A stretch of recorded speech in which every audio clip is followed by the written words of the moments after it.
Jesus Nazareno di Magiba.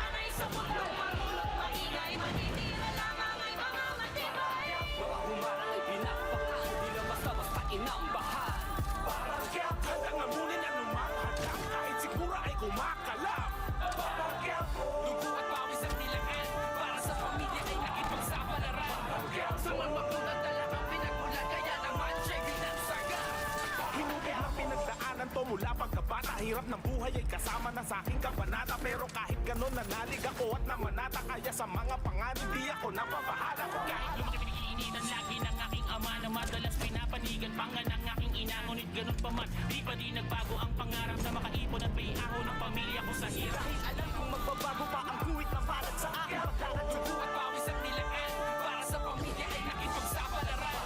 Sa mga mabutan talagang pinagmulan kaya naman siya binansaga. Ito ba yung nahanap mo? Nakita ko dyan, pakalat-kalat. Ito nga. Eh, sa dami ng alahas ko, nagkapatong-patong siguro. Sa mga Montenegro pala kayo nakikipagtransaksyon. Maganda itong property ni Pakundo. Sa katunayan nga, sa lawak nito, may pinatay kaming tao dito. Ganyan ang dapat mong gawin sa mga taong may atraso sa'yo. May problema tayo. Ano yun? Ilusog nila ang bodega natin. Inubos nila ang mga tawa natin. Ako lang ang tinira nilang buhay. Para sabihin sa inyo na nagbalik na sila ang Red Phoenix, boss. Ginawa nilang ito. Kira ang hinahanap nila. Ako ang kinakalaban nila. Kaya ako ang papatay sa kanila. Ano ba kukain natin? Si Mocha. Dali, lagay niyo na sa bag para makalis na tayo dito. Nakita mo yung yakap niya kanina. Hayaan mo na sila, pwede? Ako, alam ko na yung gagawin ko. Sisiguraduhin ko na hindi makakaiwas sa akin si Bubbles. Alam mo, pinipibilib mo ako. Kasi napakabuti mo pala talagang tao. Kaya sana ito paglaya mo na to, eh talagang magbagong buhay ka na. Going straight na kami ni Tanggol. Magbabagong buhay na talaga kami. Oh! Cheers! Para sa magbagong buhay ni Tanggol! Yes! Lucio. Kasama ba yung Amanda na yun sa grupo niyo dati? Oh. Pero siya ang nagdala ng lahat ng kamalasan sa amin. Ano bang atraso ng Amanda na yan sa'yo, Lucio? Parang galit na galit ka. Siya ang rason kung bakit nasira ang samahan namin ni Primo at ng grupo namin. Sa kakaligtas namin sa kanya, ligtas. Kami ang nawalan. At ako ang may pinakamalaking binayaran. Namatay ang pinakamamahal ko. Kaya ako kumalas sa kanila. Tinangka kong magiganti dahil binaliwala nila ako at ang mahal ko. Kaya hindi ko palalampasin ang pagkakataong mapatumba ko sila.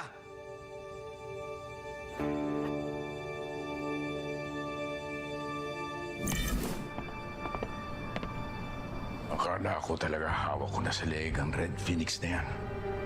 Hindi ko na malaya na tatrade rin pala nila ako. Kailangan maging mas maingat ako ngayon. Hindi dapat ako magpakampante sa mga taong nakapaligid sa akin. Baka isa sa kanila ang biglang sumaksak sa akin sa likod.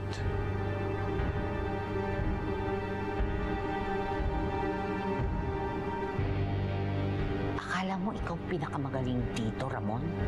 Akala mo ikaw lang may solusyon sa mga problema dito? Diyan ka nagkakamali. Dahil hindi mo alam na ako pa rin ang pinakatuso sa bahay na to.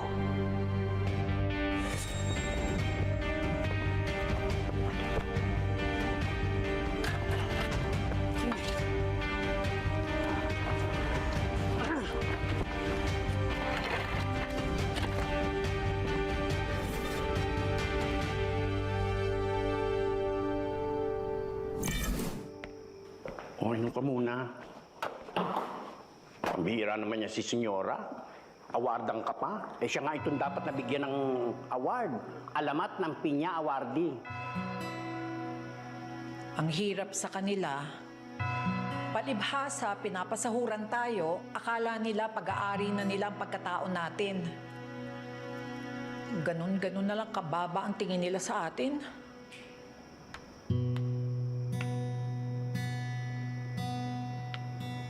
Ay, senyorita. Manong Tinding, pasensya na po sa ginawa sa inyo ni Mamita. Hindi po kayo kailangan mag-sorry. Wala naman kayong ginawang mali. Ang sakit lang talaga. Yung mapagbintangan ka sa isang bagay na hindi mo naman binalak gawin. Oo nga. Sorry po talaga. I wish Mamita was kinder to everyone. Pero siguro, ganun lang siya mag-express ng frustration niya. I'm really sorry.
Santino, may gusto ka bang sabihin sa akin?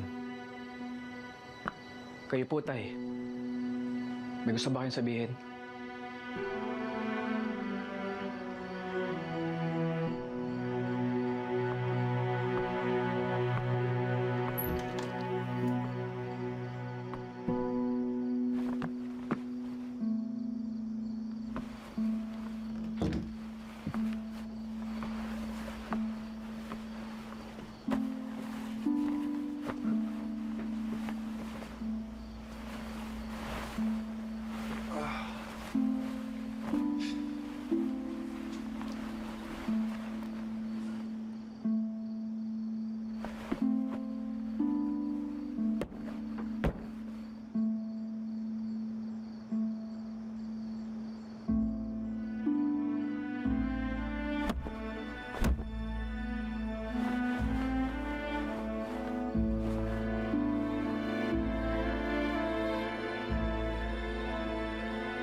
Sino kayo yung bouncer na tumahal sa'yo?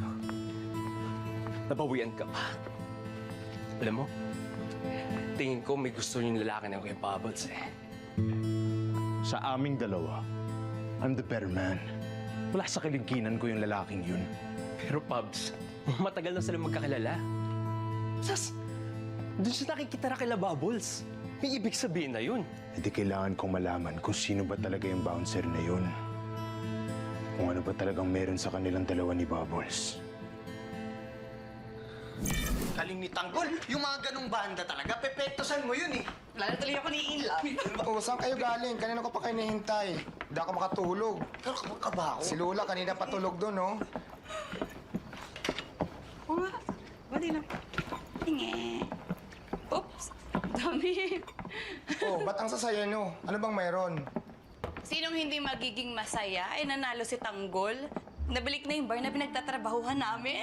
Tontuwa yung boss namin, ako ang magpainom. Tanggol, ako na magpapasalamat sa'yo ngayon. Maraming salamat dahil niligtas mo yung bar ni Boss P. At hindi lang yun, maraming salamat din. Kasi hindi tayo nawalan ng trabaho. Pati yung mga kasama natin. Wala yun. Ginawa ko lang naman lahat ng makakaya ko eh. Sa kanina habang naglalaro ako, nagdadasal ako sa Pug Nazareno na sana ipanalo niya tayo para mabawi ulit natin yung bar. Bubbles, ngayong nanalo na tayo, baka pwedeng hindi ka na makipag-date doon kay Sir Pablo. Ay, teka, sandali. Bakit naman hindi? Sayang naman yun. Yaman-yaman pa naman at so cute-cute pa. Oo nga. Saan yung susi sa pagyaman natin? Bibitawan mo pa ba? Ano ba kayo? Tama na. Pag-iisipan ko. Yan. Medyo ko mayabang tsaka antipatiko. Pero tama kayo. Wapo.